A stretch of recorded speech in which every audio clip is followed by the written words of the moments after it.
The chapter kicks off with Rocks, who hasn't kicked the bucket yet, though he doesn't have time to kick rocks as the God's Knights are there to kick Rock's ass. At least his curse has been lifted by the hacky blast combo attack of Roger and Garp, who barely escaped the murder charges in the end. I like it more that way. Their hands are clean. Plus Rocks didn't perish possessed. And most importantly, he didn't go out weeping.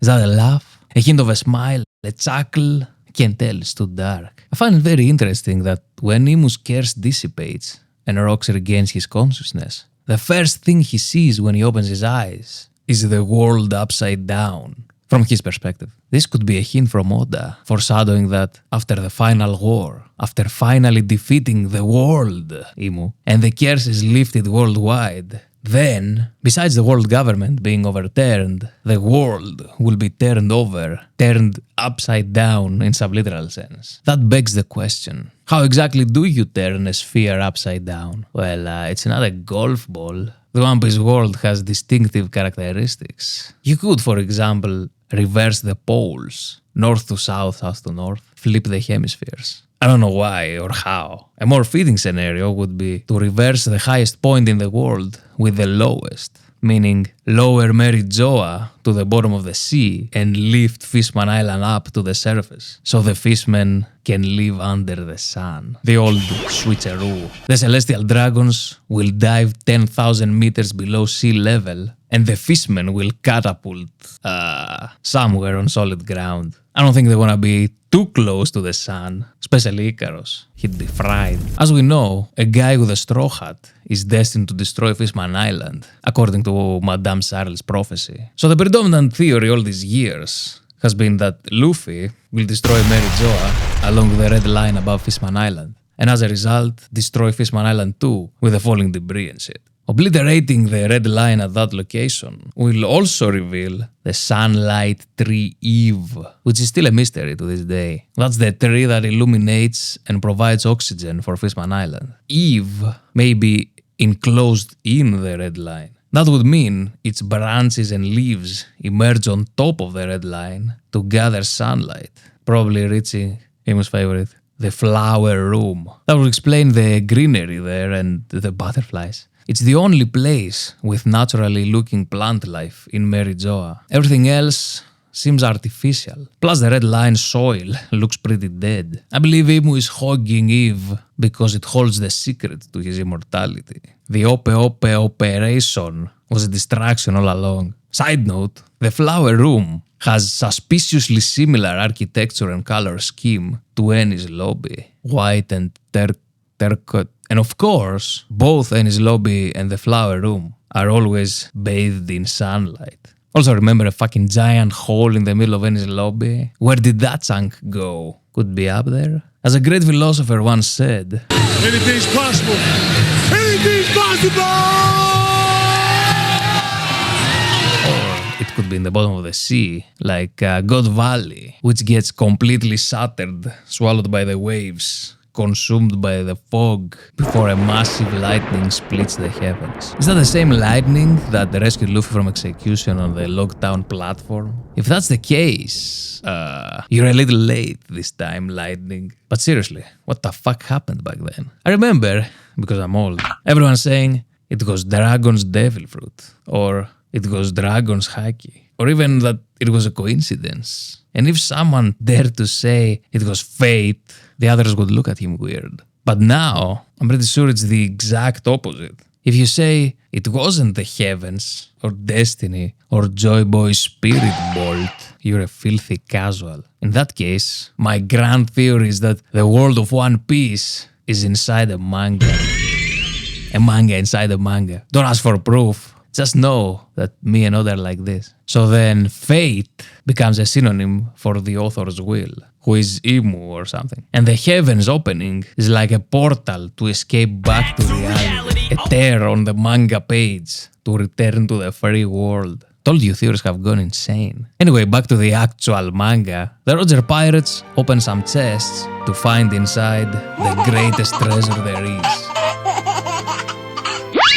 Gold. Maybe this is another hint from Oda, this time about the ultimate treasure, the One Piece. A clue that implies maybe the real treasure is the embryos we made along the way. I think this event, though, eliminates the possibility of One Piece being a person, because no one laughed here. Besides maybe Shanks. Well, maybe the second time it's funnier. Imagine, after spending years grinding to be the first in history to circumnavigate the world while nurturing one baby, to finally reach the finish line for the grand prize of another one. Another one. Another one.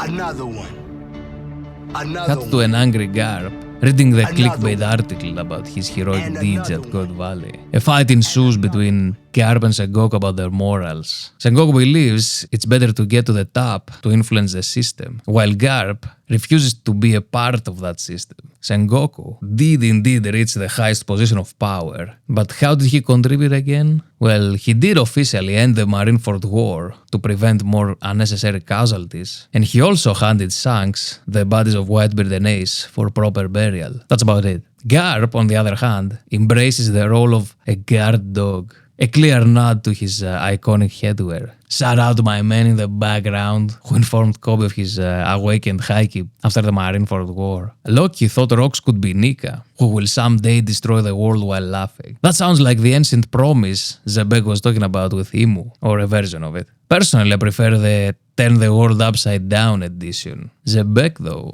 believes the one with the power to destroy the world is Harald, with the help of some sleeping giants. Usually, when people talk about the ability to destroy the world, they are referring to the ancient weapons, or Whitebeard's devil fruit. The only unaccounted for ancient weapon is Uranus. I'm sure everybody knows by now, but Uranus in Greek mythology was the god of urine. But more importantly, he was the father of giants, or titans, same thing. So I guess Rox is suggesting Harald possesses Uranus, or is Uranus.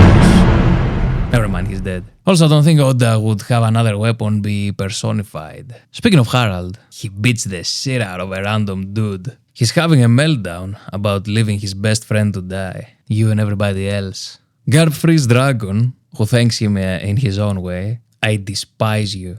Believe it or not, this is actually my favorite panel of the chapter. What the fuck am I talking about? It's not even top 5. It's pretty good though. When you said that shit, I felt it. We never had any interaction between the two. The closest thing we got was Garp mentioning to Luffy in the Post-Ends Lobby arc, "Your father told me that you met in lockdown." So they at least talk, occasionally. Then Harald, determined, set sail for the old Navy HQ Marineford to ask for forgiveness for the 1,000 years worth of sins of the giant race by yanking out his horns.